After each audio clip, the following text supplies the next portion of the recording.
Good morning, everyone. Thank you so much for joining. I would like to welcome you all back and to those joining for the first time to the webinar series on adaptation reporting under the Enhanced Transparency Framework of the Paris Agreement. So this is our third session of our adaptation series, and today's session will be looking at detailing adaptation actions and its implementation progress. So to remind, my name is Brittany Main-Rancharan, and I am the Regional Network Coordinator for the Anglophone Caribbean Transparency Network of the Capacity Building Initiative for Transparency under the Global Support Program, CIBIT GSP. And this webinar is brought to you by CIBIT GSP as well as the UNEP Copenhagen Climate Center. So thank you everyone for being here, and also welcome back to our expert and colleague, Slajana Bondalo, our network coordinator of the Eurasian network of CIBIT GSP's transparency networks. So thank you everyone for joining the third of 5 sessions, and we are a third of 5 sessions of the adaptation series. We're hoping to bring these series of adaptation reporting webinars to you at the time that it is valuable as you continue to work on your national reporting on adaptation, as well as possibly putting together your adaptation chapters of your BTR.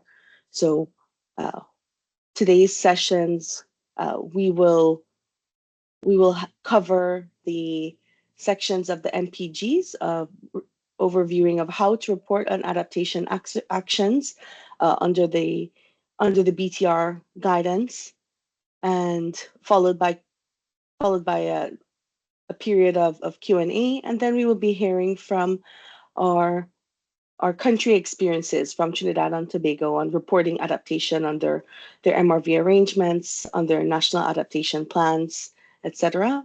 And then we will, at the last portion of today's webinar and workshop, we'll be looking at group discussions on our national priorities, and then we'll wrap it up. So without further delay, I'd like to hand it over to Slajana to bring us to our first portion of today's proceedings. Thank you, everyone, and welcome, Slajana. Thank you, Brittany.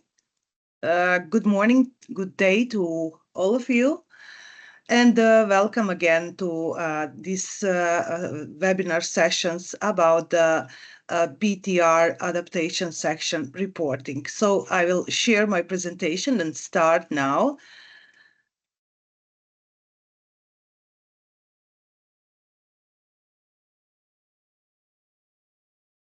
Just a second. What? Full screen? Okay. Can you see my presentation? Yes, we can, in full screen. Oh, thank you. Thank you. That's it. So, as Brittany already said, today's session will be dedicated to overview of the information required by the MPGs, sections D, E, and F, for reporting the adaptation. As from previous presentation, just to mention that we saw actually that guidance for the sections C and D request information about the forward-looking aspects of your country's national adaptation process, specifically information about adaptation priorities per years in section C and adaptation plans and actions in section D.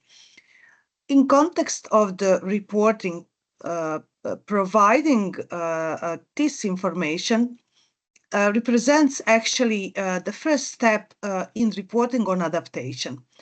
As such, information requested by these sections is key to reporting on what your country is doing to adapt to the adverse effects of the climate change that you have actually identified in the section B. So moving to the section D, which is titled Adaptation Strategies, Policies, Plans, Goals and Actions to Integrate Adaptation into National Policies and Strategies. The main goal of the Section D is to ensure that BTRs provide information about the adaptation action that have been planned or implemented by the reporting country and actually countries' efforts to adapt to the climate change. And also the second information asked under this section is how to adapt or how adaptation actions were designed and selected. So adaptation actions, just in short, refer to the time-limited activities with the clear, tangible objectives, for example, adaptation projects, capacity building initiatives, etc. Providing information about individual actions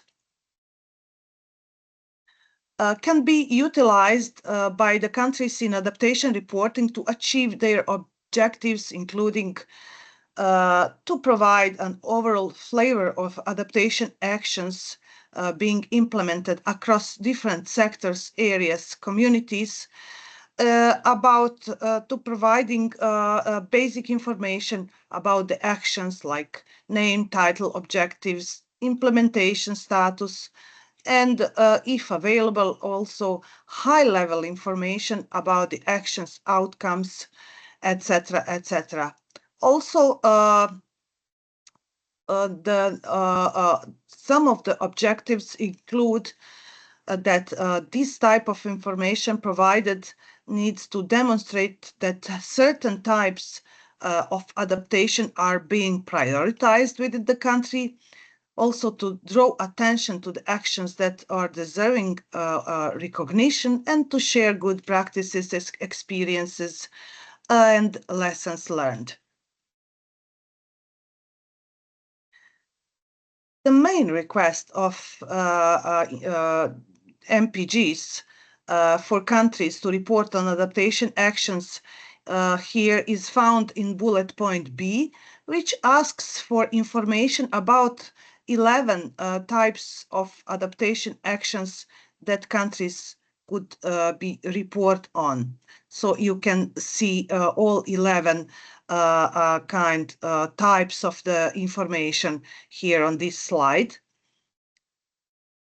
So in general, this can be interpreted that all types of adaptation actions are relevant to report on.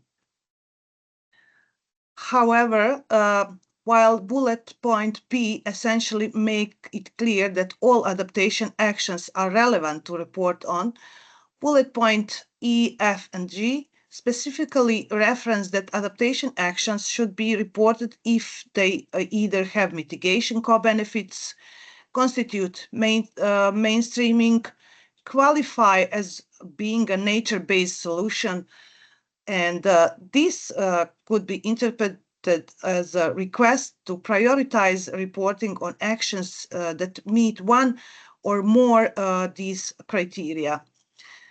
In any case, it's important to stress that adaptation reporting is definitely a country-driven exercise, so countries should feel free to determine whether they want to do this or not.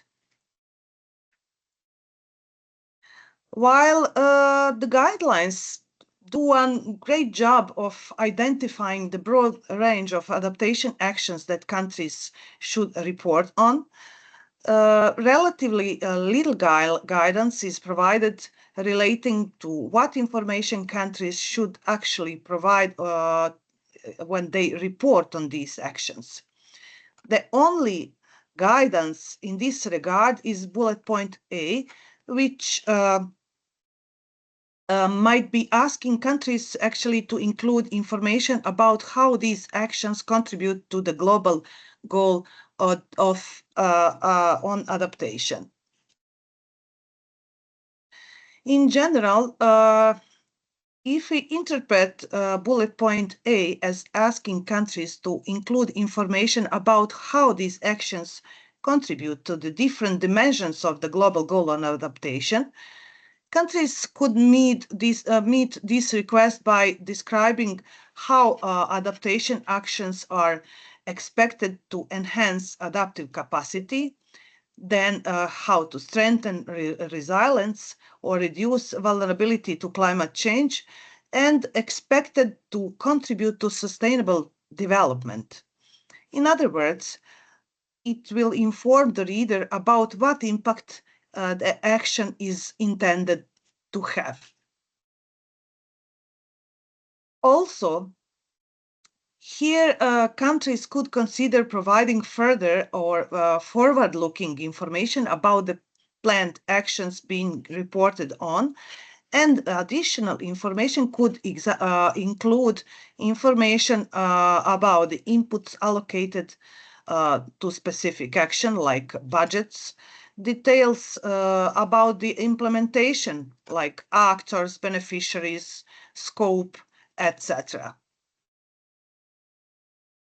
Providing this additional information to better describe the adaptation actions that will be included in the BTR will help the report's audience to meet a more in-depth and tangible understanding of the nature and scope of the action being documented.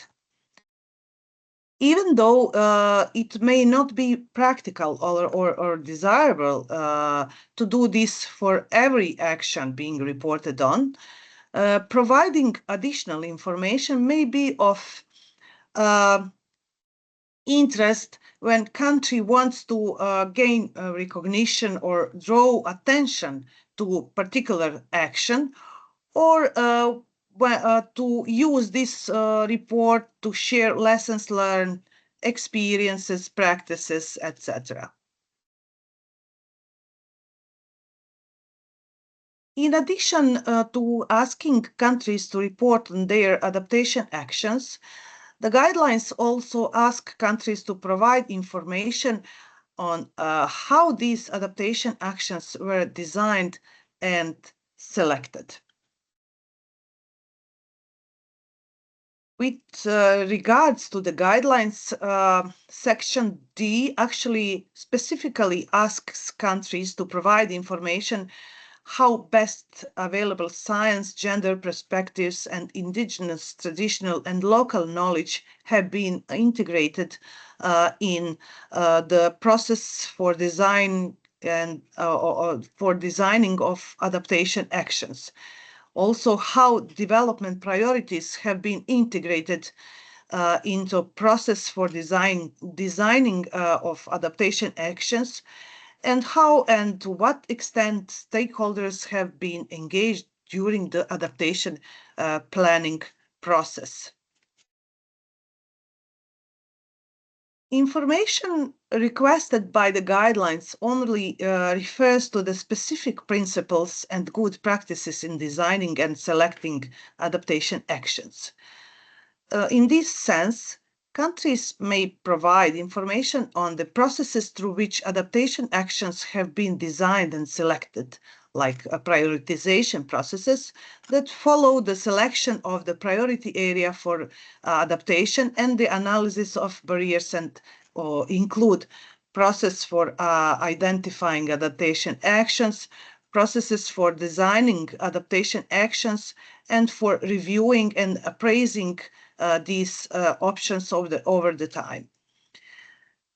The process of designing and selecting adaptation actions is a crucial component of developing adaptation planning documents, including the NDCs and NAPs, and it is expected that information about how these processes were conducted, like modalities, procedures, etc., be found within these planning documents.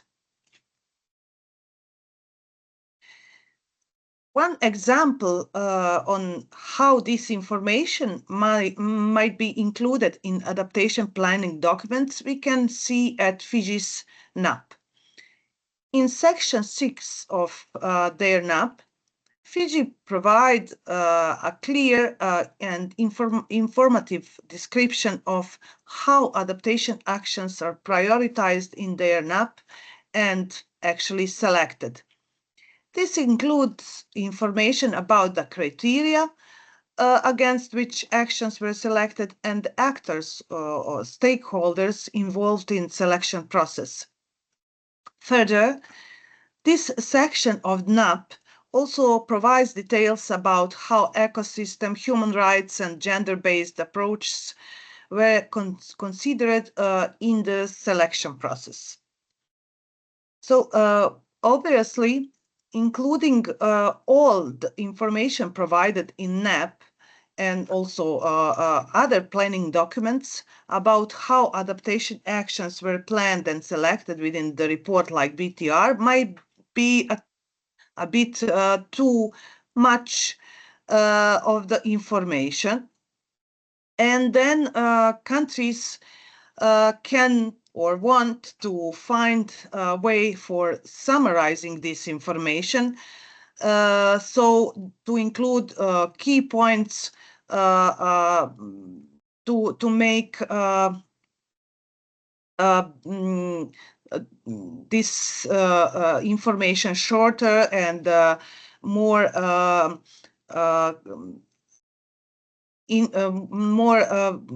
with the better overview for the readers and without necessarily taking four pages like its case in the Fiji's NAP. To conclude this section, I would like to provide some reflections on reporting on adaptation actions. Countries can approach reporting on adaptation actions in many ways, and they can provide a full range of adaptation actions undertaken by the government.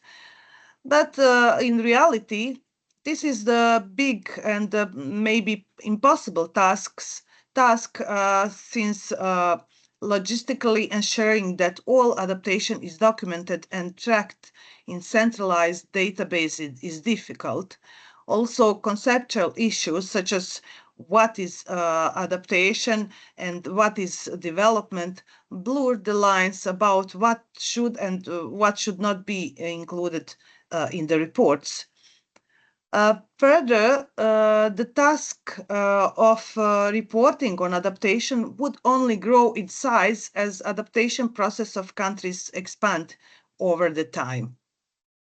So then, it is important that before preparing to report on adaptation actions in BTR, countries ask themselves what actions or types of actions they really want to report on.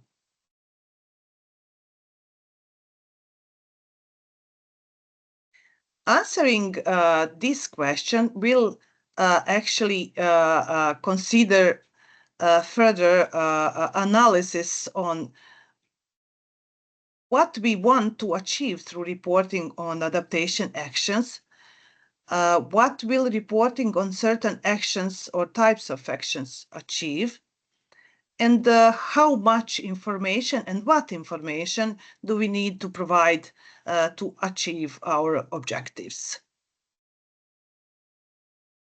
As said, countries can approach reporting on adaptation action in a wide variety of ways, and there are no wrong approaches to tackling these issues for adaptation. Over the next few slides, I will present two general approaches taken by countries in their national communications. One is a broad approach, where countries reporting a wide range of actions across the sections, priority areas, regions, etc.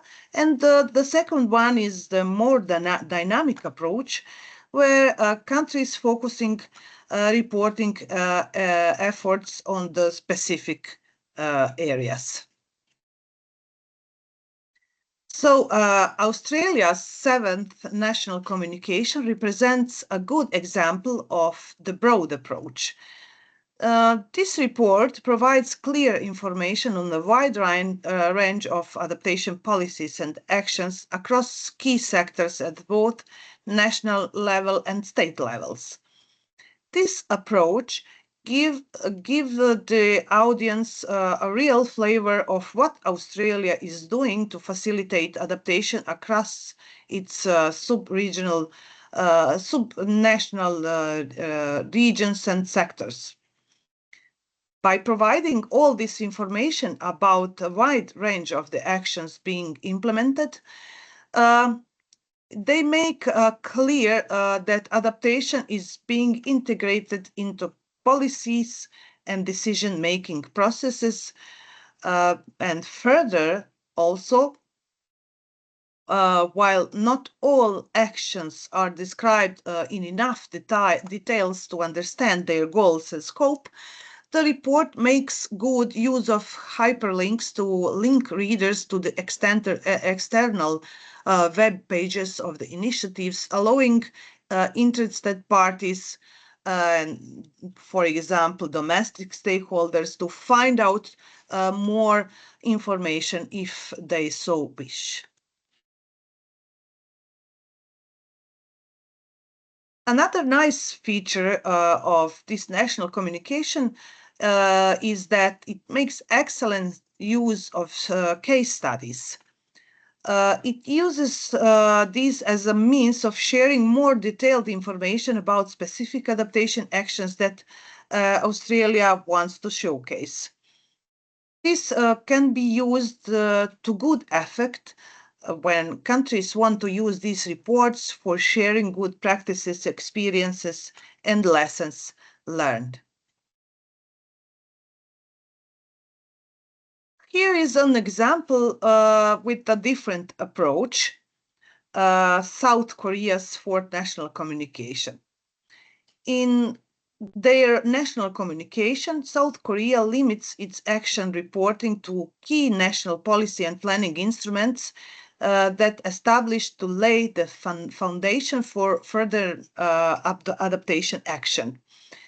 Practically, this means it has reported on establishment of its legal framework that mandates national and local governments to plan and implement adaptation measures.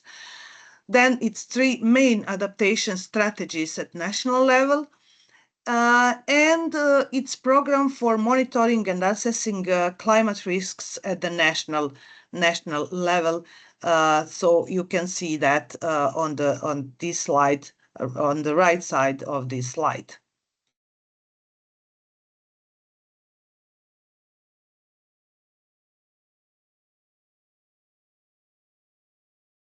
In doing this, South Korea's national communication provides audience with the overview of approach adopted by these strategies and how these plans have been built upon the experiences of the previous adaptation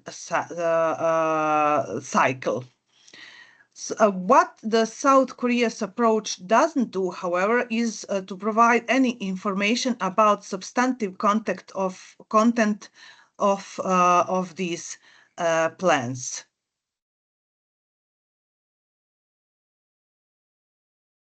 Another interesting dynamic approach to reporting can be seen in the Republic of Marshall Islands adaptation communication. In this document, the Marshall Islands does not really report on any adaptation actions being implemented on ground. Instead, a document focuses almost entirely on reporting on ongoing processes to establish institutional legal policy framework suitable for coordinating adaptation action.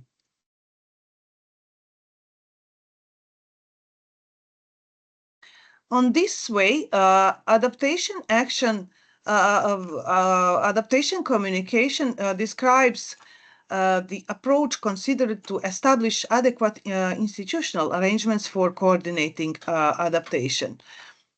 They described a step-by-step approach to prepare NAP, including information about stakeholder participation and consultation, integration of gender perspectives and human rights and principles, and how the NAP will be aligned with the existing development policies and their priorities and objectives.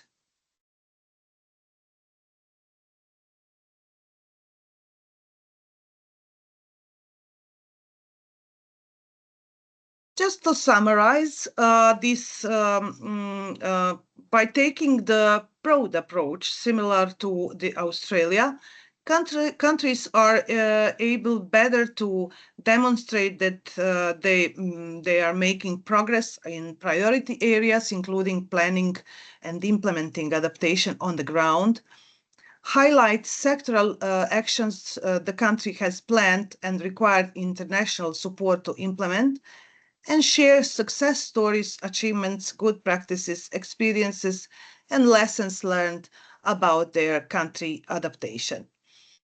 In taking a more dynamic approach, however, countries are less able to provide this flavor of what adaptation is being implemented on ground.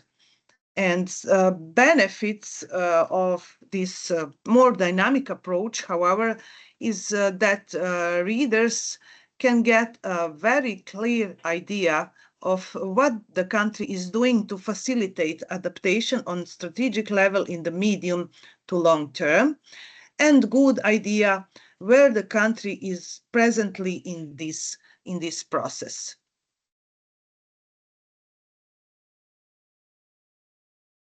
The guidelines, as you can see on this slide, the guidelines for the section E and F request information about the backward-looking aspects of your country's national adaptation process, specifically information about progress being made in implementing adaptation in section E, and results of monitoring and evaluation process applied to adaptation in section F.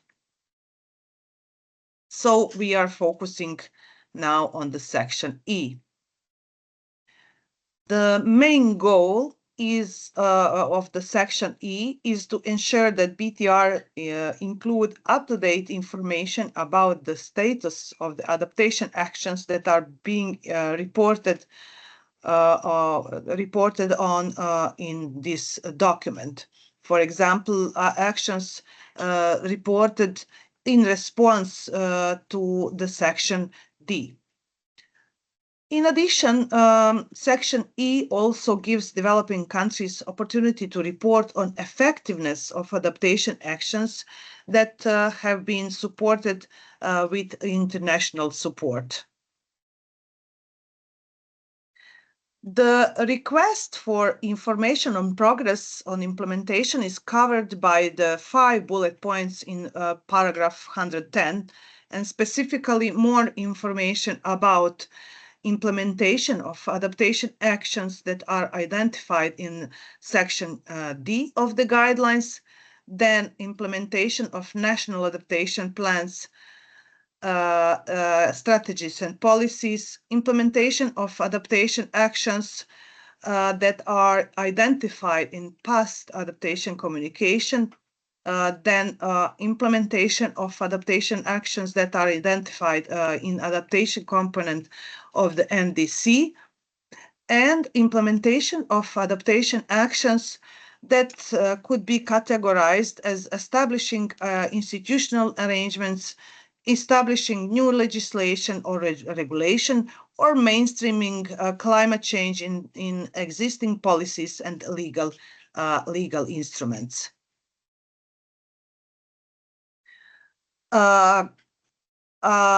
Bullet points, as already said, bullet points provided by section E should be interpreted to mean that reporting on progress implementation is relevant to all forms of adaptation action. However, countries should note that requests for actions identified in current or past adaptation communications and identified in the adaptation section of NDC insinuates that countries should follow up on progress made or not made towards implementing actions that have been planned in previous communications to the UNFCCC. This could include when actions are conditional on support.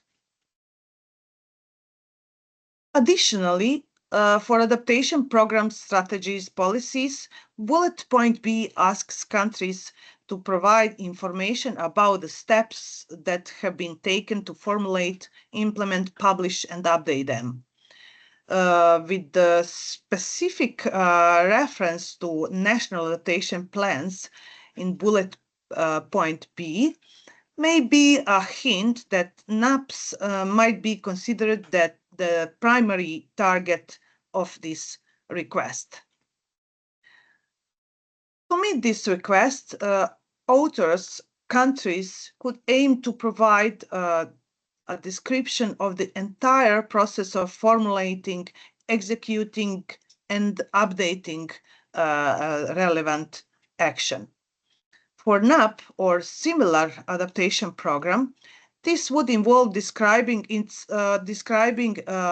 preliminary phase, like laying the groundwork for and addressing gaps, etc., all the way through the phases which constitute the end of the cycle, like evaluating results and updating the program.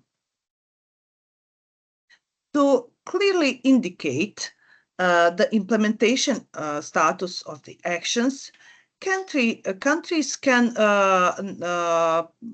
provide information about processes and output indicators.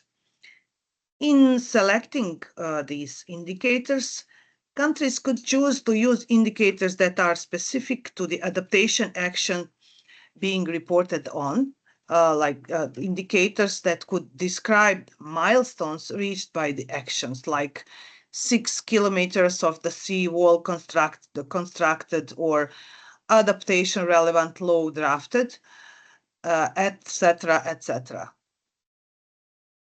Also, countries could use more simple descriptive categories such as just begun, early phase of implementation, advanced or delayed, cancelled, etc., etc. This example you can see on the figure on the right side of this slide, showing the status of policies and proposals in the Scottish Climate Change Adaptation Programme, which contains 148 separate actions.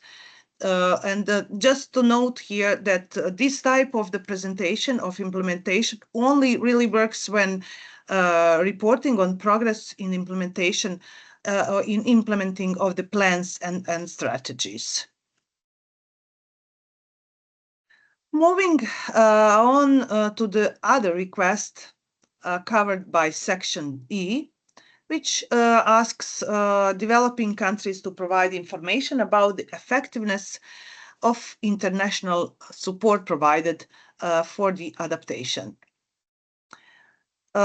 Specifically, the paragraph 111 of the MPGs asks developing countries to report on the implementation of the adaptation actions which are being or have been implemented using international support, and to provide information about how effective these actions have been in addressing the country's climate challenges.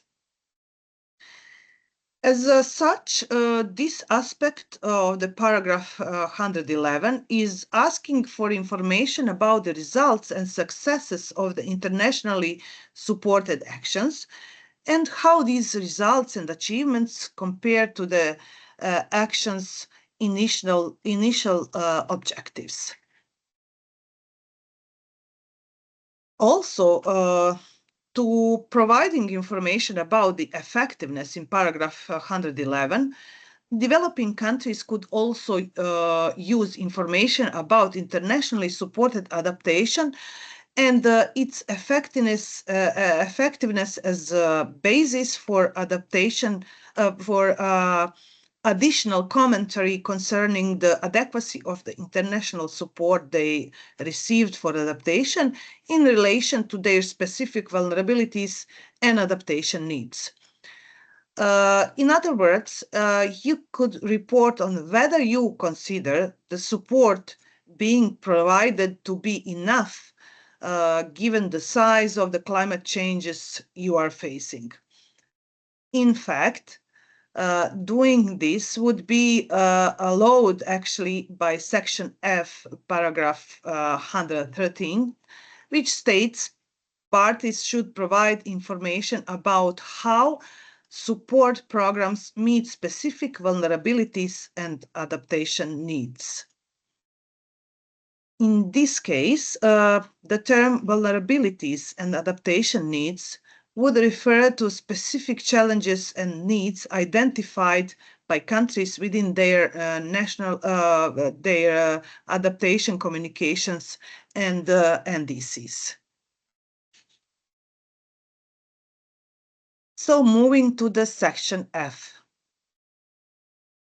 The main purpose of the guidelines in section F is to ensure that countries provide information about results of adaptation, specifically results of adaptation that are calculated by monitoring and evaluation process.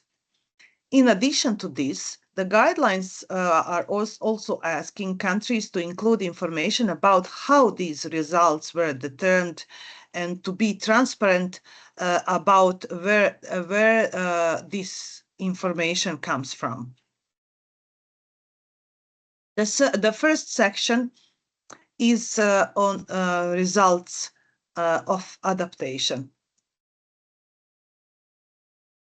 The guidelines relating to the results of adaptation are found dispersed across the paragraphs 113 and 114 of these sections. And as can be seen on the right, the guidelines make a number of requests for the information from broad and generic to quite specific requests. And one can divide them into four broad groups.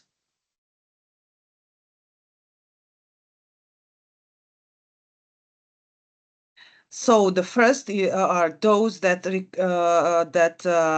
request information about the results of adaptation actions.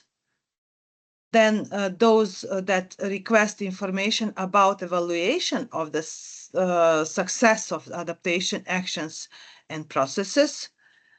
The next are those that request specific information relating to evaluation of adaptation that are important in the context of the COP UNFCCC Paris Agreement, specifically the adequacy of adaptation support. And the next, fourth one, those that request information about good practices, lessons learned about adaptation through monitoring and evaluation process. The first group are information about the adaptation results. The term results here refers to observed outcomes and impacts related to adaptation actions. Any information about these results of adaptation presented in the adaptation BTR part in response to this request should be determined by some form of the monitoring and evaluation process. Information reported on adaptation report results would ideally include quantitative indicators to complement qualitative data and descriptions. However, in many cases, the metrics through which such quantifications can be conducted will be unclear and will be context specific or only will provide a proxy measure for the ultimate intended impact, like increased resilience, reduced vulnerability, etc. In that case, purely qualitative descriptions of the outcomes and impacts may be sufficient as information. For example, this reduced vulnerability and enhanced adaptive capacity, etc. Regardless of which approach you take to present the results, qualitative or quantitative, countries should make efforts to ensure that any results presented are followed with the baseline data in order to ensure that the audience is able to measure the significance of the results being presented. Next, the guidelines also ask countries to provide further evaluation. Sorry, can you mute your mic? Thank you.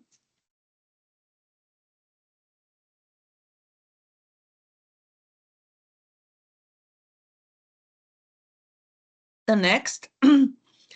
The guidelines also ask countries to provide further evaluations of adaptation results to determine how successful adaptation actions have been. More specifically, ask for assessments of effectiveness and sustainability. And these terms can be defined like effectiveness is the extent to which an adaptation action or process has achieved its predefined objectives or targets. And adequacy is described like the extent to which adaptation is sufficient to meet more specific vulnerabilities and adaptation needs.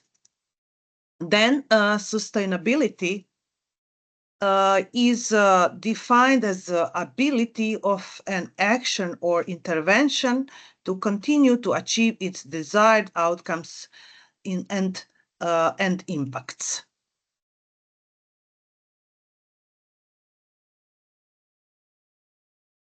Information on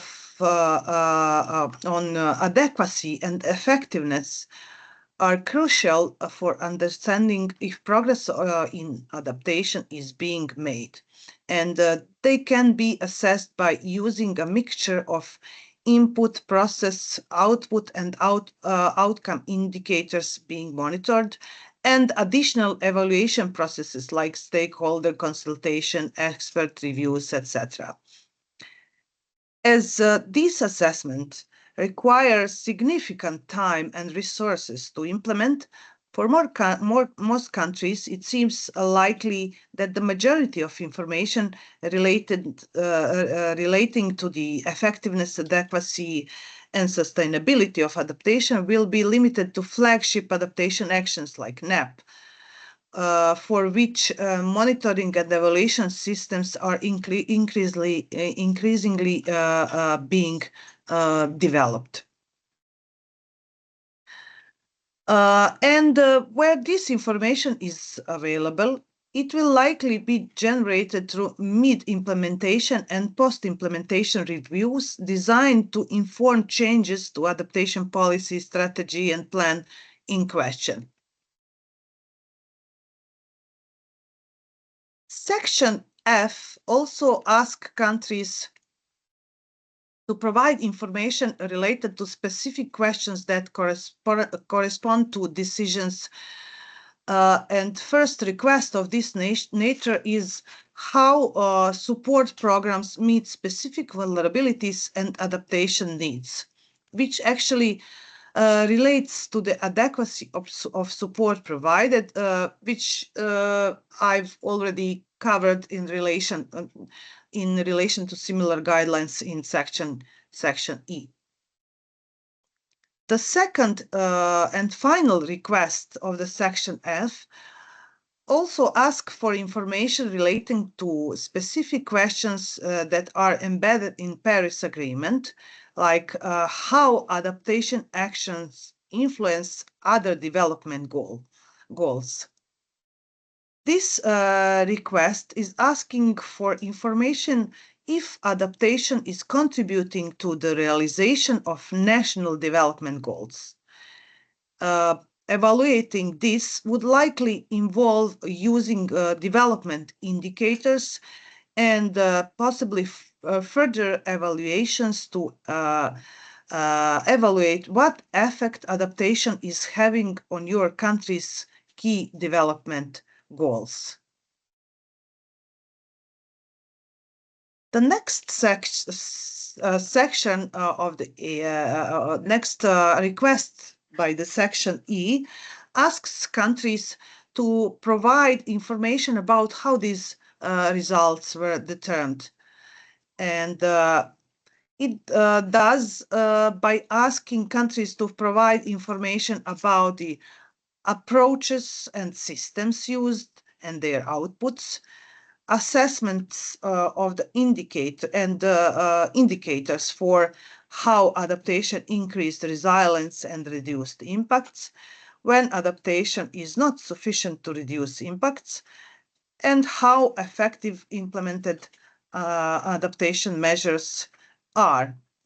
And then to report also on any domestic monitoring and evaluation systems that countries are using or developing to monitor and evaluate adaptation action. Basically, this is a request to include comprehensive information about countries' domestic monitoring and evaluation systems, and need to be transparent about where information come from and how indicators for abstract concepts such as vulnerability and effectiveness were measured or evaluated. A good and informative description of M&E system, for example, could summarize the aims of the M&E systems, like objectives and policy context, then its approach and its legal basis, and its outputs and any limitations associated with these outputs. Also, importantly,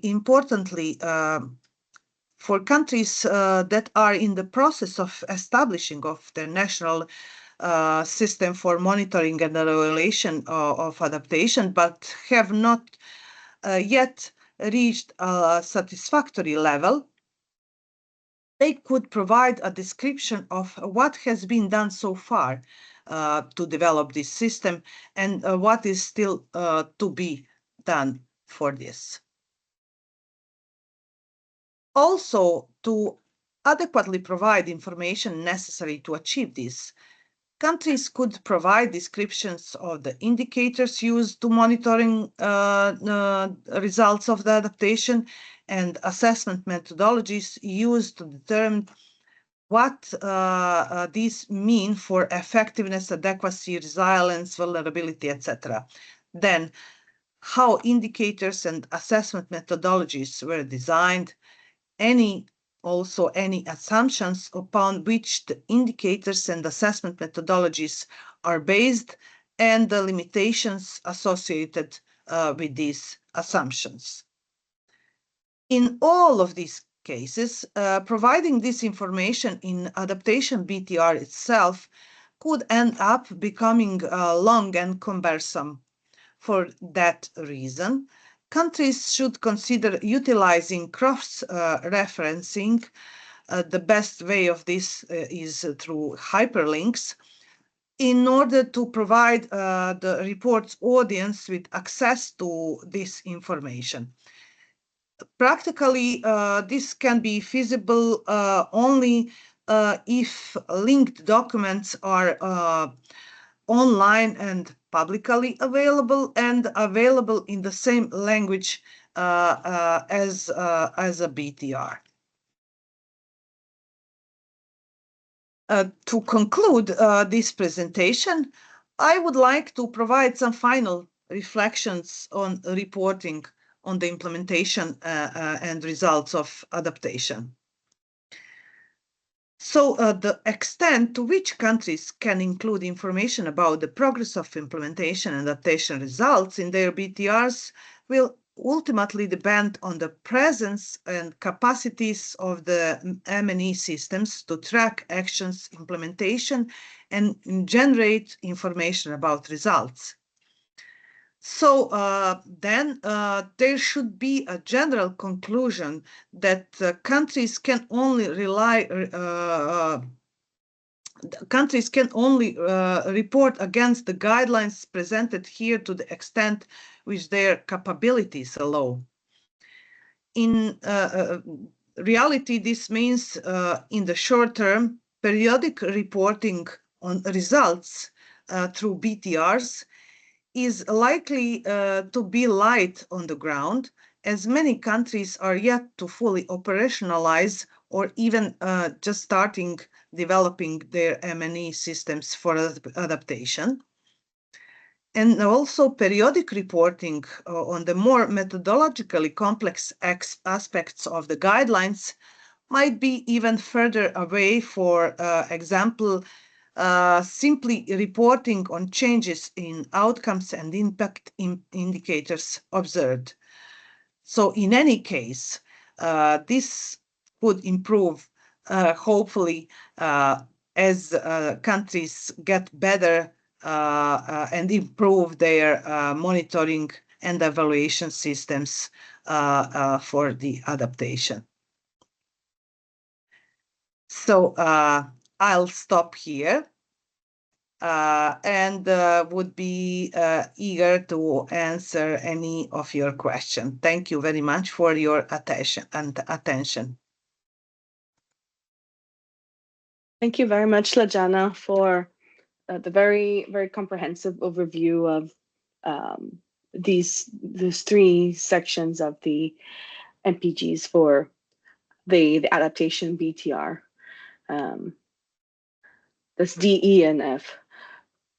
So would there be any questions from colleagues in the room, either on adaptation actions, on implementation and results, on prioritization? There were a few different areas that were covered, and even on reporting of results of adaptation linked to NDCs you had mentioned, Lajana.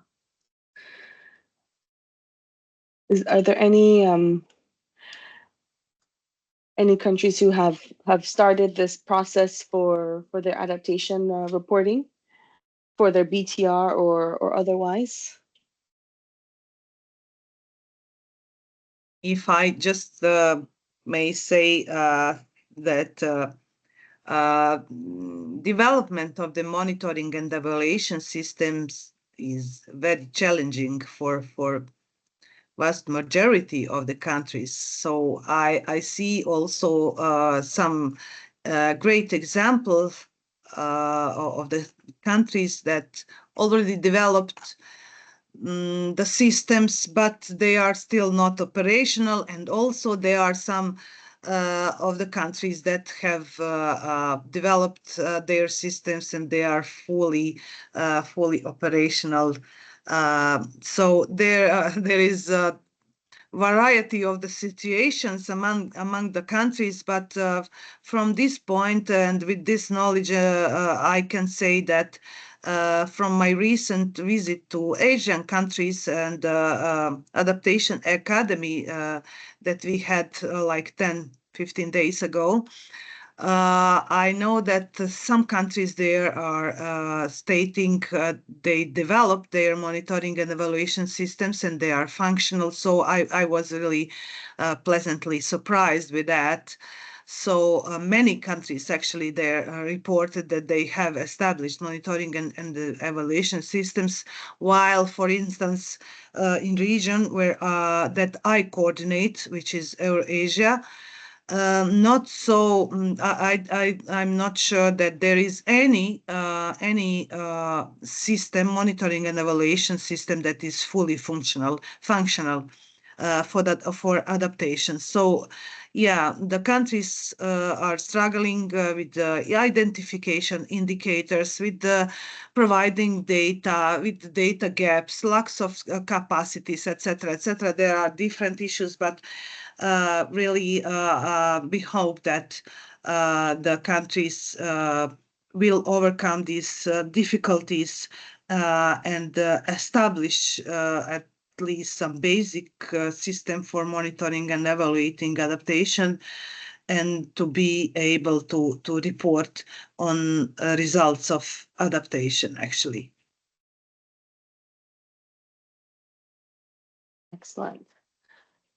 Yes, It that would be good to hear some experiences here. I know that we will have a country presentation, but if any of participants have some comment or question, or to present a bit what is with the M&E system in their country, it would be good.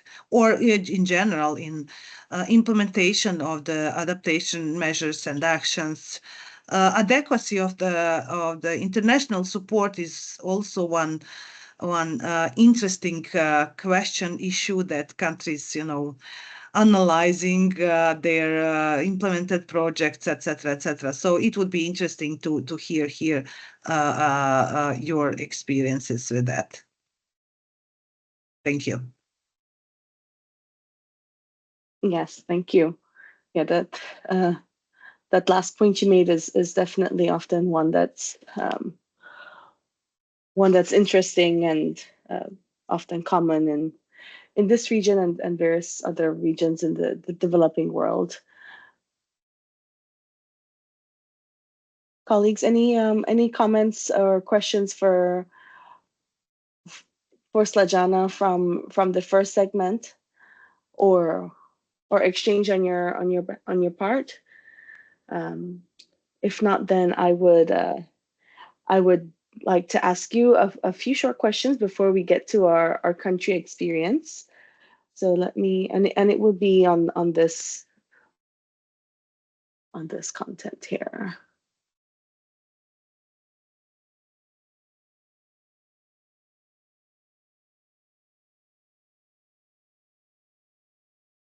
Okay, so a short, just five short questions.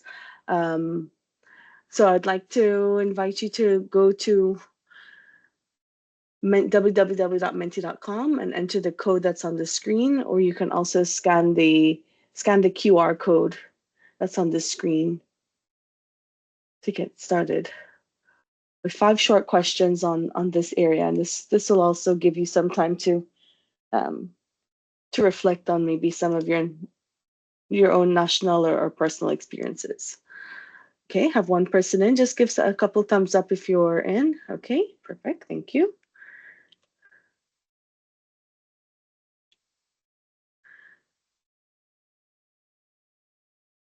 You can keep joining. So the first question is, what would your country prioritize reporting on certain types of adaptation? Example, nature-based solutions, adaptation with mitigation co-benefits. Would your country prioritize reporting on certain types? Okay, have a few for yes. And then I'm also putting the link in the chat for you to join if you haven't already. Okay, so we have the majority is saying yes, that they would prioritize certain adaptation, and others no. I'd be curious to know what some of those are, and if no, why not, or if there's a particular reason.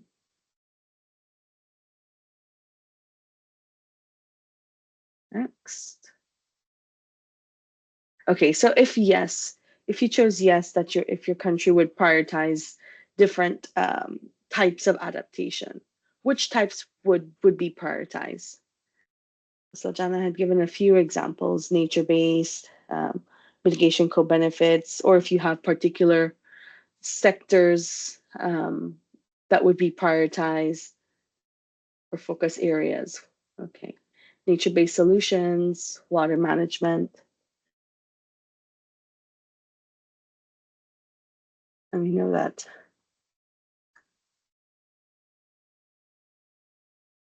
there are various that are relevant for in the small island context, you know, water management. Infrastructure is often one that I see to support to infrastructure for storms and floods.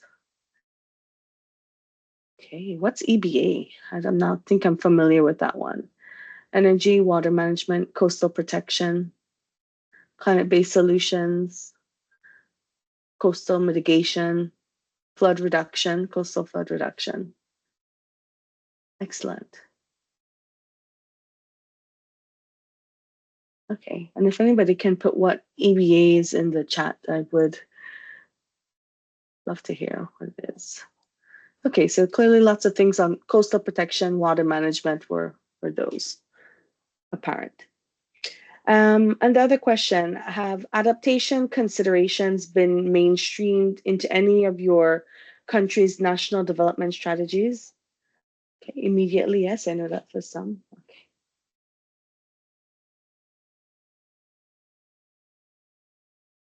Thank you, Sajan. I see you responded in the chat. EBAs is environment-based actions. Thank you.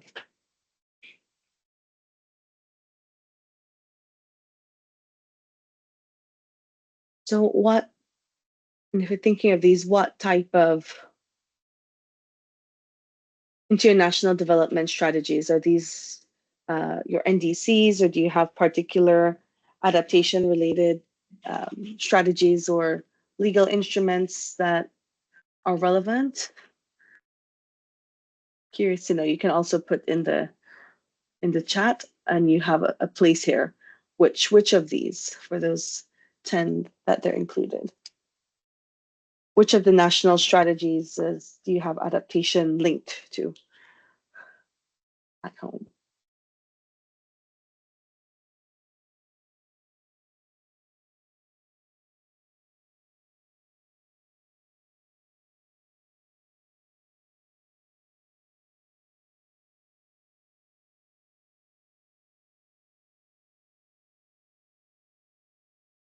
Okay, medium-term development strategies.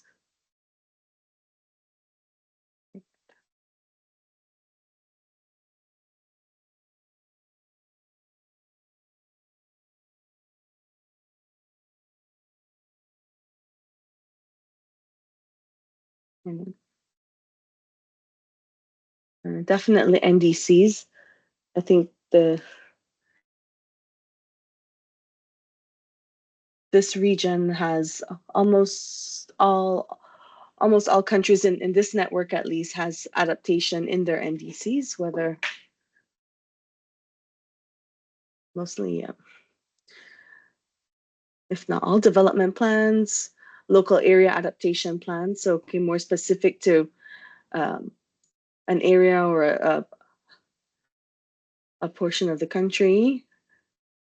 Agriculture plans, NDCs, NAMAs for coffee and water. Okay, so that's national.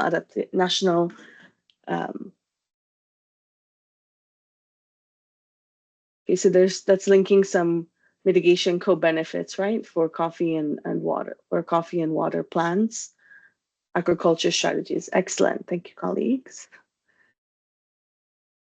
There is some work being done and considered at the national level. Excellent. Number 3, which adaptation actions are most often implemented by your country? State 2 of the most common. So now this question is shifting more on implementation. Which 2 actions or areas have been implemented or in process of implementation?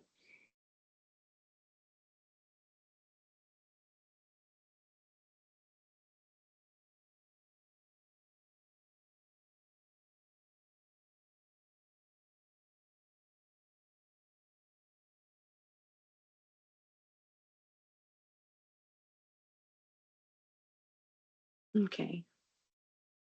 Sea defense and mangrove restoration. Okay. Excellent. The mangrove related mangrove restoration for adaptation efforts to bolster the coast, water management, and coastal management. Excellent.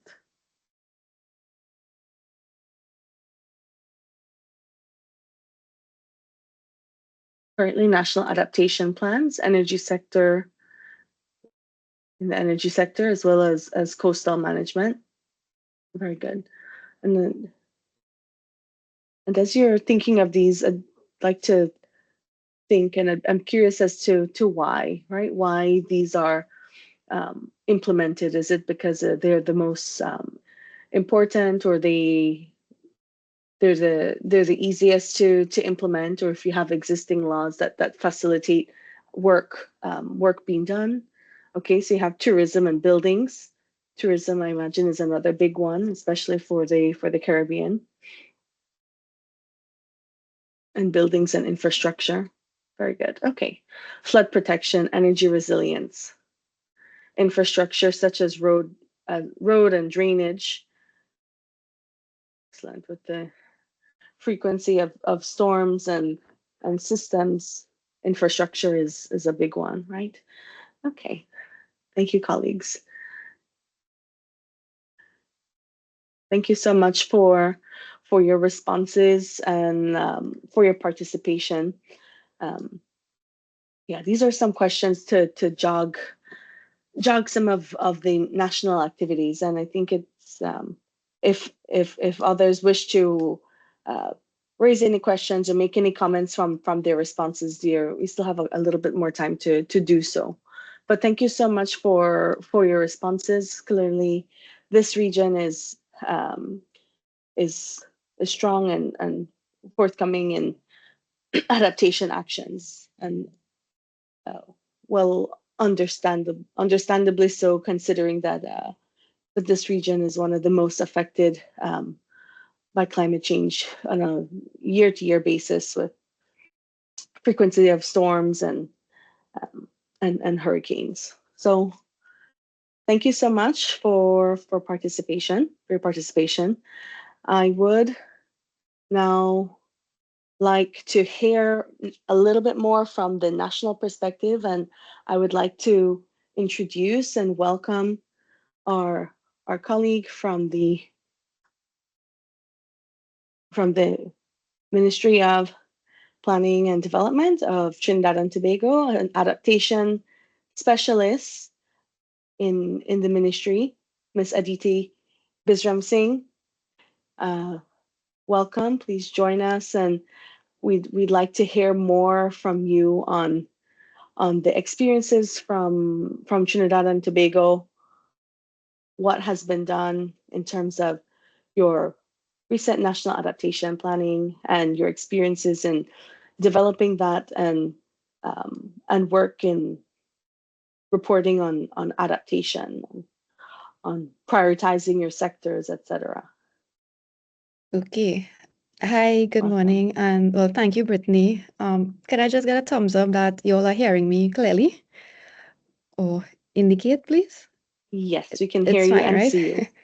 Okay, great. Thank you. So, good morning, everyone. So, I'm happy to be here this morning to just give a very brief synopsis into our experience here in Trinidad and Tobago in terms of our reporting arrangements, particularly as it relates to adaptation under the ETF.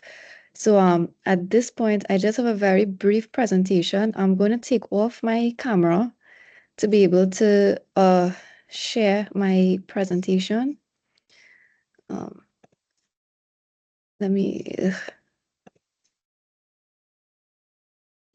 can you just... Oh my God. Are you all seeing my Not, computer? Not as yet? not just yet.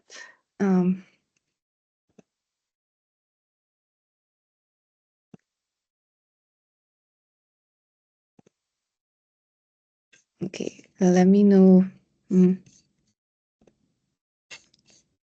Anything as yet, or? Not yet, Aditi. If you have it available, I can also anything as also yet, share. or is it? Check on the second page.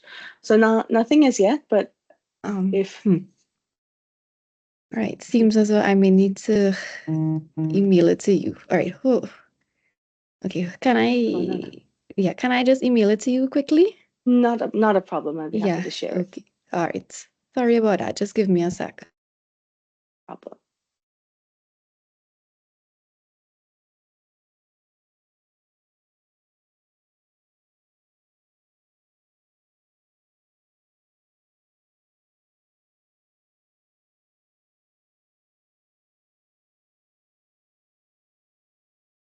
My colleagues, bear with us. We'll be sharing and hearing the experience shortly.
All right, Brittany, I think you should receive it any minute now.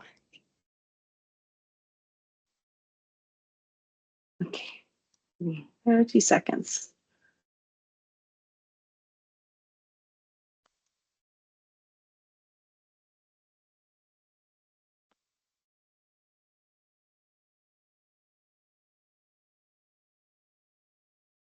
And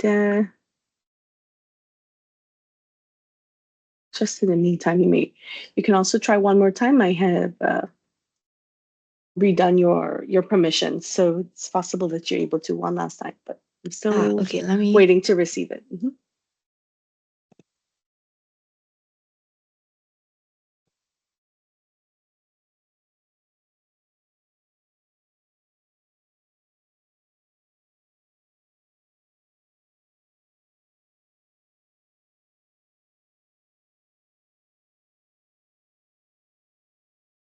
Brittany, Yes.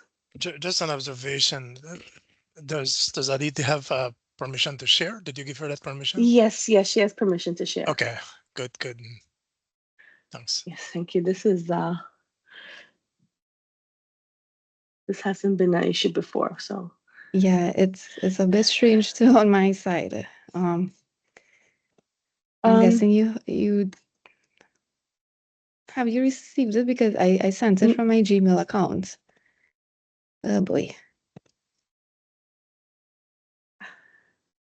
No, not as yet, but maybe you start talking us through. I haven't received it yet. It might be stuck in the In outbox or transition. something. Yeah. Yeah. Oh, there we go. We can see your screen now. Oh, okay. Okay.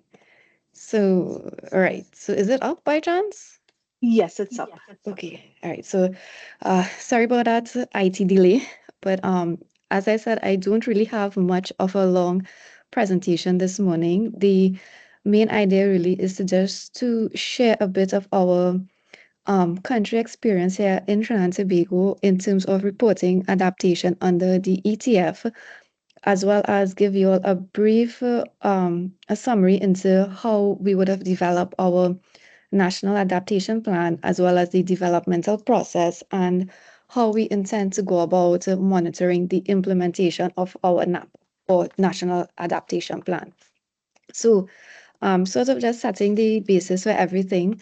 Trinidad and Tobago, as with all the Caribbean islands, we are vulnerable to a number of climate change impacts, mainly through, increased vulnerability to extreme weather events such as storms and hurricanes, which has over the years led to, increased incidences of flooding and landslide events, which have had significant social and economic effects on us. We have also seen changes in water availability, so sometimes less rainfall over time, as well as we have also been experiencing more intense rainfall over shorter periods of time, which has been affecting the water availability, in particular the surface water available for us. We have seen, increased incidence of vector-borne disease and increases in the healthcare cost. Within the last few months, we have had a rising number of cases in terms of mosquito-borne disease, in particular the dengue fever. And with climate change, we have also seen decreased agriculture production and food security due to droughts and flooding. And more importantly, the potential transboundary impacts on food security. So, extreme weather events in other parts of the Caribbean region, in particular, have been disrupting the agriculture food supply chain. And this has a significant impact for Trinidad, who, we already have a high food inflation bill. So, this adds to the problem of the economic costs associated. So because of these impacts of climate change, we realize that we do need to have some basis for adaptation that should be built into our legal and institutional arrangements.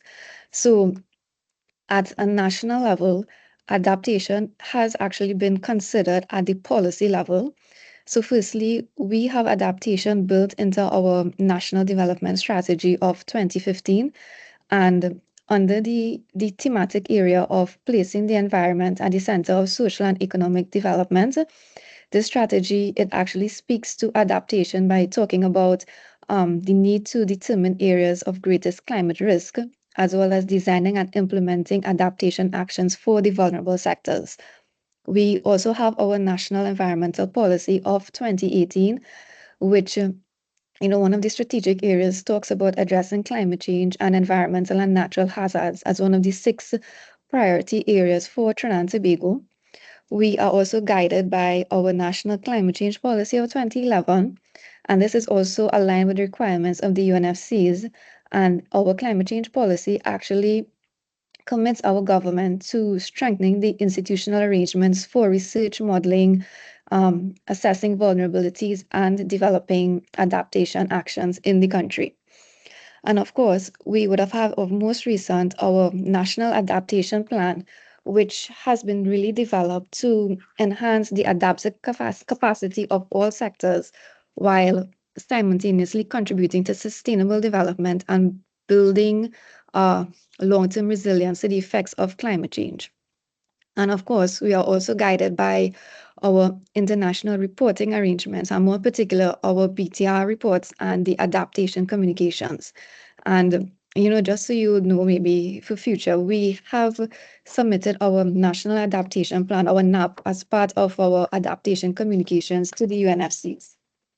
So bearing this in mind, understanding the need for adaptation, what really is Trinidad and Tobago's approach to adaptation, and we have adopted the climate resilient development pathway approach.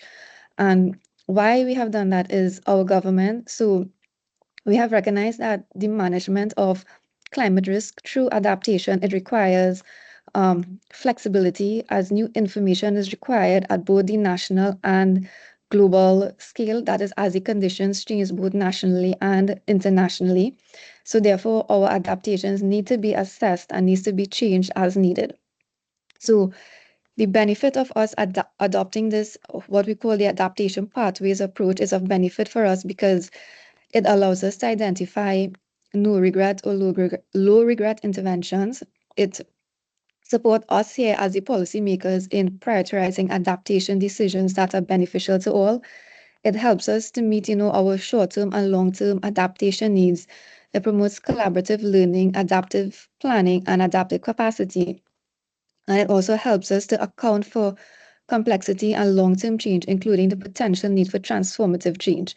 So in essence, what all this means is that by the adoption of this pathways approach, it is really ideally suited for us given the uncertainties that exist around the nature and the extent of climate change risk. So this iterative adaptations approach, it really allows us to plan for climate change by developing a sort of a flexible roadmap for a different range of climate scenarios.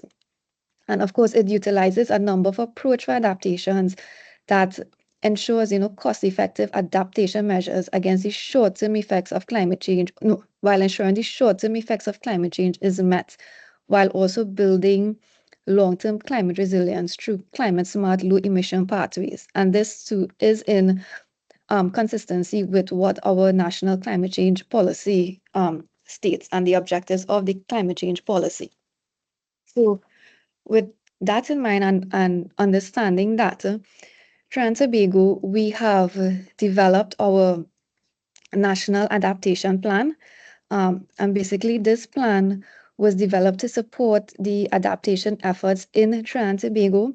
The NAP, as we call it, it has been developed as our overarching plan to manage climate risk, and it really describes integrated approach to climate change adaptation by recognizing that maximum flexibility is needed for facing the uncertain future that climate change brings with it.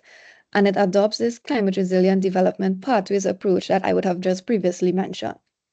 So with that being said, just to give you again a brief idea of how the NAP was developed, and it could be sort of summarized into 4 key processes. So firstly, we would have had the first part of laying the groundwork and addressing gaps. We would have looked at existing policies and past adaptation actions. We, as part of the government, recognize that many of these steps that comprise elements of an effective NAP process, it would overlay with measures that the government would have done or would have been doing since 2014, 2015 and beyond. So we wanted to minimize duplicity. So we would have done some groundwork process and some desktop reviews to see what work was done. We would have also looked at what you would have called preparing elements. So it's basically, again, some preparatory activities. What this would have included was looking at addressing some of the potential barriers and gaps to adaptation based on our vulnerability and capacity assessment report and our third national communication. So in essence, for example, the vulnerability and capacity assessment report which was actually done in 2018, would have provided the basis for existing vulnerabilities climate change present to vulnerable sectors in Trinidad. And it would have sort of ranked some of the climate change risk and vulnerabilities and sort of presented some adaptation options for the short to medium term implementation through a participatory stakeholder process. So using this as the basis, we'd have had an idea of some of the risk and some of the adaptation strategies that we could use. And then from that, we'd have developed some implementation strategies. So some of the actions that can be developed for the vulnerable sectors in Trinidad. And for us, we would have selected 7 vulnerable sectors and included Tobago as well. And then from that now, how do we go about reporting, monitoring, and review? So now that there's the NAP, of course, it has to be implemented. The strategies in the NAP needs to be implemented. So how do we actually go about doing this monitoring? And that's where in a bit you'll see the role of the ETF could actually help us in this monitoring process. So just to give a brief synopsis, so our NAP, it presented 90 adaptation strategies which were proposed. It also spoke about 9 strategies that were identified as enabling strategies. And when we say enabling strategies, we talk about those strategies that focus on things like implementation, funding, capacity building, etc. And then 81 of these strategies were identified as sectoral. So again, focusing on sectors that were highly vulnerable to the impacts of climate change. So we have Tobago as one, and then 7 sectors. So our coastal and water resources, agriculture and food security. We had water resources, human health, biodiversity, infrastructure and human settlement, and the financial services. And then of these, 16 of these strategies were classified by the sectoral working group as being no regret, high impact strategies. So that those that didn't have any sort of high cost impact and did not involve any sort of hard trade-offs. So based on these strategies, we proposed some indicators have been developed to track the implementation, monitoring, and tracking the progress we have made thus far. So how exactly is this the monitoring the implementation of the NAP and the strategies that we have proposed in the NAP is done? And this is where the role of the ETF is sort of helping us and has a twofold benefit. So as was mentioned, well, I actually pulled this from one of the previous webinars that you would have done. Coming out of the post-Paris Agreement, there are 2, as it relates to adaptation, there are 2 reports. So the BTR reporting, and then we need to do our adaptation communications. So as I had mentioned, of course, the NAP has been submitted as part of the adaptation communications. So now we focus on the BTR. And well, of course, we know the purpose of the ETF is to provide a clear understanding of the climate action that will be tracked and reported under the Paris Agreement. And of course, the NAP, again, being submitted as part of this adaptation communications. So how does everything here fits into what we do at a national level? So this is a kind of a diagram to kind of summarize everything. So as we have learned in the last few sessions, the enhanced transparency framework, it prepares countries to be able to produce our BTR and to help us to monitor and report on progress on our NDCs as well as adaptation actions, as well as things like the financial, technological, and capacity building support needed and received. So in order to meet these requirements, the developing countries, we are encouraged to strengthen our national MRV systems, which is essential for us being able to submit these high-quality BTR reports required by the UNFCs. So for us in Trinidad, what this really means is that our existing MRV system, which was capturing data on emissions, our mitigation actions in our NDCs and support, has been expanded now to also capture our adaptation actions and efforts. And all of this, through this expansion, we have now sort of collated everything under our national transparency system. So to date, our MRV system has been expanded or updated, or however you would look at it, to a national transparency system to collect both information on mitigation actions, but also now adaptation actions.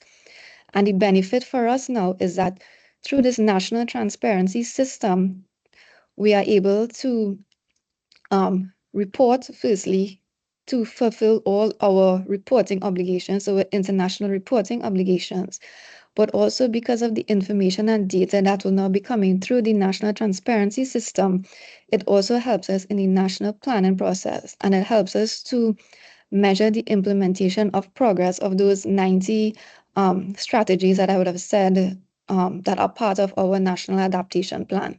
So in essence, our MRV system, our existing MRV system, has now been expanded to the National Transparency System, and we are capturing data on adaptation that feeds in twofold. So it helps us meet our national reporting arrangements, as well as the international reporting obligations under the UNFCs and the Paris Agreement. And of course, to support this, what we have also done is that we have drafted legislation which makes it mandatory for entities to report on their greenhouse gas emissions. So hopefully with time, we can look at, the full operationalization of the national transparency system. So this diagram in a nutshell really sort of summarizes how we are able to monitor implementation of the NAP as well as meet our international arrangements. So to conclude, where does that take us from here? So like as I had mentioned, we are looking at having the full operationalization of our national transparency system. We want to formalize the MRV legislation under the Environmental Management Act. And we also would like to look at, updating the National Adaptation Plan and our Vulnerability and Capacity Assessment Report. So the NAP, of course, what we have been looking at is looking to incorporate elements of disaster risk reduction into it. As you know, disaster risk reduction also includes some aspect of building resiliency. So we are looking to examine it and see how it can be included into adaptation and how there can be synergies could be created. And also we would want to look at updating our vulnerability and capacity assessment report that was done in 2018. I mean, since then, there has been a bit more science and information coming forth. So we would look at updating that with even maybe expanding it to other vulnerable sectors. Of course, all of this is also based on, resources permitted, time, capacity, financial resources available at hand. But in a nutshell, this really is the synopsis of what has happened in the past, where we are right now, and what we plan to do in the near or immediate future. So I do hope that it has sort of, given a bit of a picture of what is happening in Trinidad and Tobago. So thank you. This is my very short presentation, and I guess I will take any questions. Thank you so much, Aditi, for that excellent presentation and representation of work and history of the work and the effort that Trinidad and Tobago has put in to really capture all of the important, adaptation priorities, and throughout time has, has developed various strategies. And I like that you mentioned no regret, high impact strategies. Those that have highest impact, but with a limited trade-offs. So thanks so much for that excellent presentation. Colleagues, please, I know you have questions for our colleague here, Aditi, on the work that was done. Maybe some of us have similar processes that we've been doing in country that we can learn from. So the floor is open.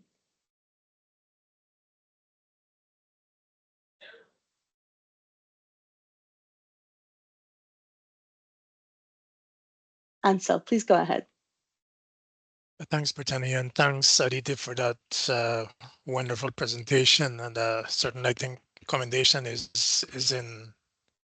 due to Trinidad for that for the progress you have made. Excellent, and I'm glad you're sharing that with the rest of us from across the Caribbean. And I'm speaking for myself as here from the 5Cs, right? The question I wanted to ask is would there be some synergies between your M&E system and the whatever entity there is for statistics in Trinidad and Tobago? I ask because I'm thinking that for two things. Perhaps it could be it could be more efficient if I don't know, right? If the statistical entity would be a bit more involved, and then uh, while the collection of the information is useful to help decision making and to inform global reporting, I'm just thinking about making it available for people on the ground also. Thanks.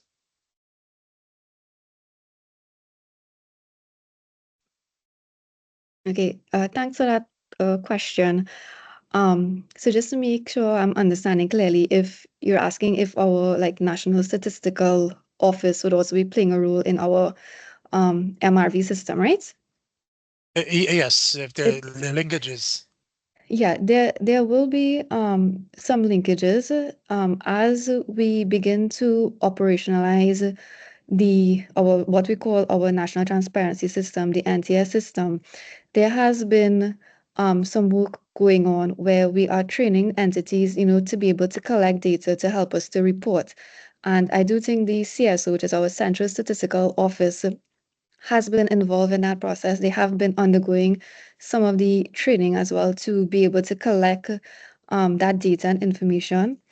However, in terms of, uh, the CSO actually collecting, there still has to be, I won't say a complete 100% synergies between each, because our Central Statistical Office also has a mandate in which, they will be able to collect data and information. So I don't think based on their mandate on what they can collect, if there may be 100% overlap, but there will be opportunities as we begin to roll out the NTS for synergies between the Central Statistical Office and the NTS system.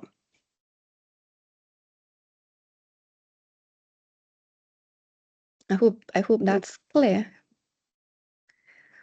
Yes, But I'm yes, yes. seeing Thanks a lot. Thanks. We had a hand up from Indira for a question, and I see a hand up from Kishan Kumar Singh. Kishan, I'm not sure if it's a response or a question, but if it's a response, please go ahead. Well, if you're giving me the floor, yes. It's Yeah. it's not a response. Morning, everyone. No, it's just a compliment what Aditi said. How the rules are designed in incorporating the NTS into the EM Act is that once the data is reconciled, once it's submitted by whoever collects it, whether it's a ministry or agency or whoever collects it, as defined by the rules. Once it is reconciled by the EMA, if there are discrepancies and so on, including greenhouse gas inventories, then the intention is to have this uploaded into a public registry that could be accessed by anyone, but also shared formally with the CSO as the repository of national statistics. So whatever you will find there will also be incorporated into the CSO database as well. That's the intention. But although the CSO on its own will also be collecting relevant data and will also sort of in that way consolidate the information that we require. I don't know if that gives further clarity. Thanks. Excellent. Thank you so much, Kishan. It clarified things for me, definitely. We had another question from Indira. Yes, Go my ahead. question was similar to Ansel, and it was answered. Thank you so much. Thanks, Indira. Oh, however, I do have one more question. Please forgive if I still have the floor. My question is, how was the process and how did your Trinidad went about processing or the lab regret intervention? Can't you elaborate more on that for me, please?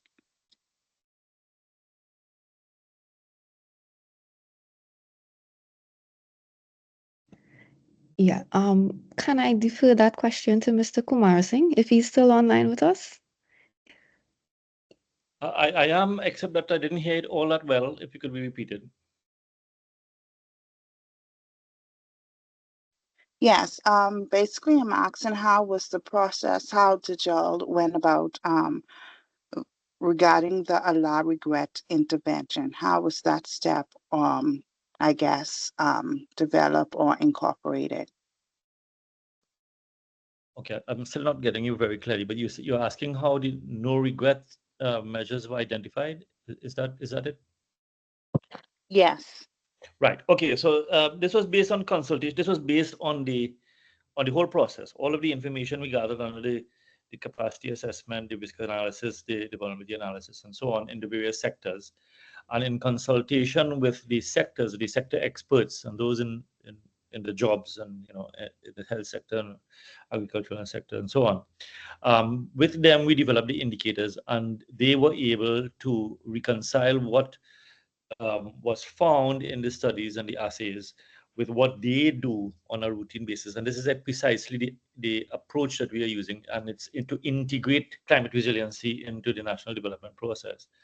And they were the ones who advised, based on their remit, based on what they do, what would be easily reached objectives, low-hanging fruits kind of thing, that can be already incorporated into the strategies and operational plans that will have high impact value in the context of all of the information and studies that we would have done that led to the development of the NAP.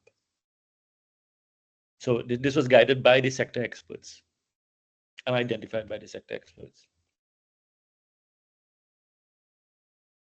Okay. Thanks so much, Kishan, for your response. Indra, I hope that responded to your question well. I also had a question.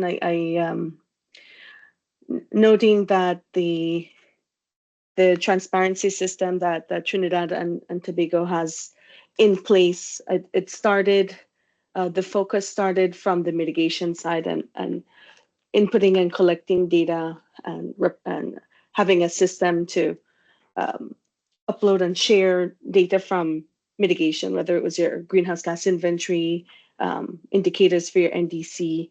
And now Trinidad and Tobago is working to include the adaptation indicators that have been identified throughout the series of history that you've done to prioritize and develop different NAPs and adaptation communications. So the question is, are there any key lessons learned that from the transparency system that was developed for mitigation? Are there any key lessons learned or considerations for now including adaptation as part of your transparency system? Especially for those considering updating their current MRV processes to include other sectors now. Whitney, is that for me or Aditi? Because I don't want to. I don't hugging the floor. I would have handed over to Mr. Kumar Singh as well. Yeah, because it sort of kind of predated when I started, so it's fine. So you could go ahead, Kishan. All right, thanks. Okay, so briefly, going back in history, the MRV system was designed under the Climate Change Convention, which as you remember, sorry, and as was required. When the Paris Agreement came about and we adopted it, and we began the negotiations for setting out the rules and so on. And when in 2018 the MPGs, the modalities, the procedures, and the guidelines were adopted in Katowice, and then we had some leftover stuff for the ETF. In terms of settling on the reporting, the common reporting tables and formats. Once that was concluded, basically we used that as the guideline because there was no point in having a separate MRV system for greenhouse gas reporting and a separate one for adaptation reporting. Now that we have transitioned from the biennial update reports to the biennial transparency reports, which basically encompassed everything and had a common template for everyone, for all countries. So we use the MPGs and those tables and formats to guide the development of the adaptation reporting component of the ETF, and then basically we just consolidated it with the existing MRV system that we had. If you want, the challenges we had was actually getting the kind of data that we required from all entities, and part of the challenge was also training these entities to develop their own inventories and to report it. But then, through consultations and brainstorming with everyone, we designed a system where the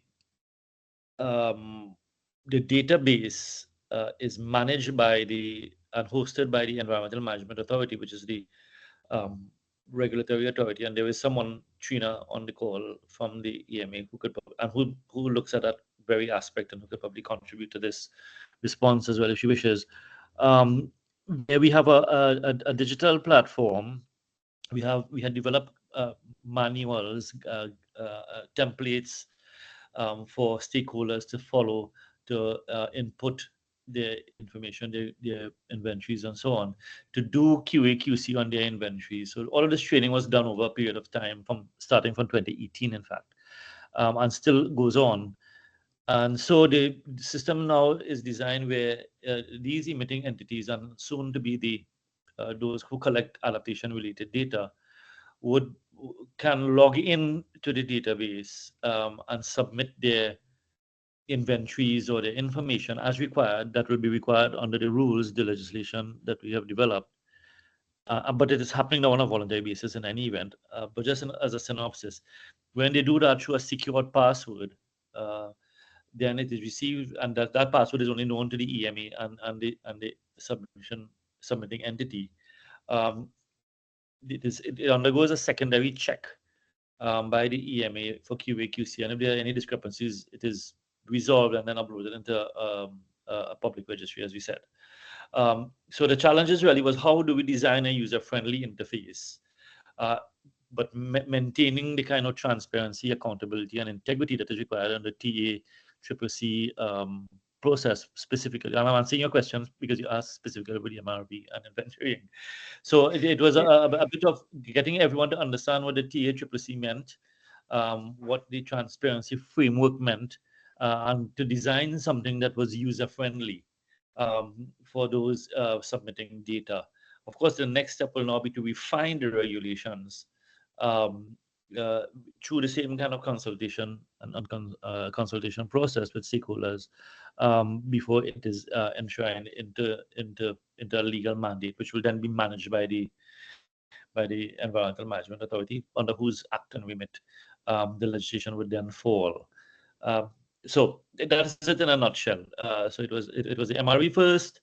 Then we had the ETF MPGs, which we use as the sort of international guidelines. We tailored it to our needs. Right. Designed the templates according to the formats and the tables, the common formats and tables, and then incorporated it into the existing MRV system.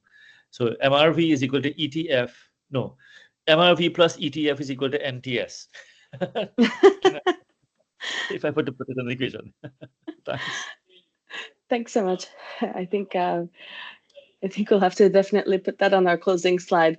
But thank you very much for the clarification. I think it's very clear, and there's clearly a lot that that you have learned and progressed from your MRV system to now your NTS, and now putting in your incorporating the adaptation component in it. So thank you very much, both Kishan and Aditi, for sharing and so openly the experience. I think there's a lot to learn. There's a lot to learn especially for other countries who are in different phases of reporting and even prioritizing their different adaptation sectors. If I could just briefly add, Whitney, sorry. Sure. So the entire digital platform and is designed not exclusive to climate change, because it could then incorporate broader environmental issues that fall under the EM Act as well. So it has that potential for expansion as well, with specific windows or portals for the climate change. So it's a matter of bringing the entire, again, in keeping with the climate change policy objective, integrating climate change into the national development process and the broader environmental agenda. Thanks. Thanks so much. Slajana, please go ahead. I know you had some comments or some feedback. Yes, thank you, Brittany. Yeah, I have comments and questions, and I would really prefer to sit with you and to discuss a bit about all of that. But since we are out of our time, and I just will, congratulate you, since from what I've heard, it seems you have a very good system, and especially what is very important, you have a good understanding on everything in regards to mitigation aspect of MRV, and then by adding this adaptation aspect on all ETF. So great job really for your team. We heard that you have a different development strategy and other strategies related to climate change. And then at the end, you have also developed NAP with clear goal to increase your adaptive capacity and to build your resilience. So that's really a great starting point. Many countries do not have developed such a clear national adaptation goal. So I think that's really important as a starting point to have a clear understanding, clear definition of what do you want to do with your adaptation process. Then also what is interesting from your presentation, this pathway approach. Even though I think that's really great approach, I did not heard that many countries applied it in the practice. So I'm glad to have some good examples like you showed today of that. It is great approach since allows the flexibility and considering the uncertainties in the adaptation process. So great. You have selected you identified, not selected, identified the most vulnerable sectors, and also actions and strategies in order to achieve your adaptation goal. I've heard here that that process was participatory. So my first question will be who participated in that process. Then also my next question would be about the funding for the implementation of your strategies. Have you already started with implementing them? And what is the potential implementation rate, how it goes? Are you satisfied by now? You explained your monitoring and evaluation system, but I would like to hear a bit more about your indicators for tracking. So, there are different indicators for tracking adaptation, especially here is important, this adaptation impact indicator. So have you developed your impact indicators of your adaptation process? So for now, I think it's enough. Can you please?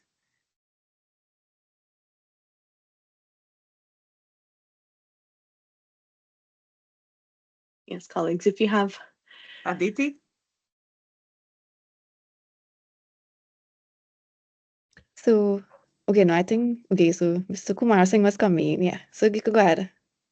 Okay, I think she deferred to me. All right, so thank you for the questions. Excuse the dogs in the back. I'm working from home today. If you look at how the adaptation aspect has been approached from Aditi's slide, it's about addressing climate risks in sectors, whether it's a health sector, whether it's a agricultural sector, but not only in the health sector, in the sort of economic sectors, but also in the physical communities, which we also did when we did the VCA. This meant that we looked at some of the risks for sea level rise, storm surge in the coastal areas, and some areas that were deemed to be vulnerable, and so on.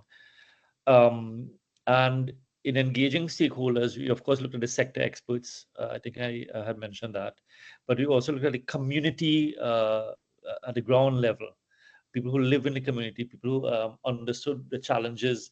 So, for example, when the climate risk manifested itself either through a storm or other extreme event or otherwise, what were their challenges? So these were recorded, and these were then categorized with various weightings as to the risk level, tagged against a climate change signal or climate change impact signal, I should say. So that is how and then approaches to reduce those risks were then considered. And this is in keeping again with against the benchmark of the policy objective of integrating climate change resiliency, building climate resiliency into the national development process. So this did a few things. As you mentioned in your question, when you were building up to your question, it precludes capital intensive project-based long-term adaptation projects, which in our view is not necessarily the most practical or economically feasible approach, because we are still dealing with a rapidly shifting temperature goal pose, which will define the impacts and therefore will define where your adaptation lies, or your adaptation zone lies. And so through building resiliency in the national development process, it does two things. One, it reduces the uncertainty and the likelihood of maladaptation going forward, but built into the national development goals and objectives and aspirations and so on. What it also does is through that iterative process, it allows, and we've done this, we've already started to implement by trainings, for example, the local government bodies, under whose jurisdiction, their burgesses fall. And they are the ones who know their burgesses more than anyone else. It's because they're in constant contact with them. They know what they govern. And so the approach is to train these guys, these local government bodies, to assess the risks at the level where they are situated, in whatever geographical level they are situated. Not only for on-the-ground biophysical impacts, but also for some of the things that are associated with the jurisdiction in the various sectors. And to also come up with, once they identify the risks, to identify also mitigating actions that could reduce the risks. And so peg that into their development budgets, for example, so they can factor those already into the national budget situation. This also applies to the formal sectors, whether it's the Ministry of Health and the agencies, etc., etc. What that does in effect is that it tempers the capital intensity requirements for addressing the risks, because it's not based on adapting to 2.3 degrees at the end of the century, which can cost billions of dollars, and therefore no one is going to give you that ever. And so we know that, and we've accepted that, and therefore not solely relying on external funding is one of the strategies. And so again, in keeping with the benchmark policy objective of integrating resilience building into the national development process, then everyone takes ownership according to their remit. And it's a tagline that I have coined for them, and it's about empowerment through ownership.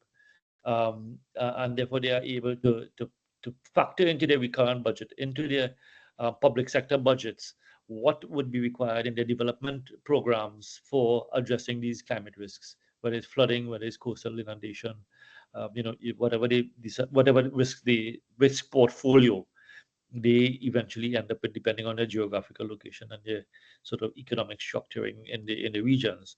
So that is how the implementation part of it is being integrated. But that does not mean because I know this is being recorded, that does not mean that we don't need external financing. I think it's important to state that, because there are infrastructural works that will require a huge amount of capitalization to remedy. And one of the other approaches that we've been using, of course, is attendant to or attendant with the climate risk assessment, is now incorporating climate change into engineering designs for new developments or for retrofitting or for remedying climate vulnerable structures, for example. And part of that, or complementary to that, is also looking at doing asset management analysis, looking at existing infrastructure and assessing their resiliency to some of the risks that you would identify, and maybe adding a 10 or 50% compensatory factor in a positive way as a conservative estimate for long-term resiliency building through projects that may require that kind of capitalization. I don't know if that answers the question. Yes. Thank you very much. Megan, do we have more questions? No, I think we have come to the end of the time, unfortunately, but I do thank you for asking that last question. I think that that addressed a common concern for various in the region. Although they have very efficient ways of tying your adaptation strategies to your your domestic financing, that continued international capital continues to be necessary. So very, very well said. And thank you very much, Kishan, Aditi, Slajana, and other colleagues for your interventions and your questions. I think I've certainly learned a lot. And I won't hold you much longer, but I just want to say thank you very much again to everyone, and inviting you to our fourth session, our second to last session of the adaptation series this Thursday at the same time, 10 a.m. to 12 AST. And this session will be looking at advanced reporting topics such as loss and damage, cooperation, and best practices from this region and otherwise. So thank you all, and we continue to look forward to your participation and continued engagement in our following sessions. So we look forward to seeing you then. Thank you all. Have a good. Thank you, and see you. Have a nice day. Goodbye. Well done, ladies. Thank you. Thank you.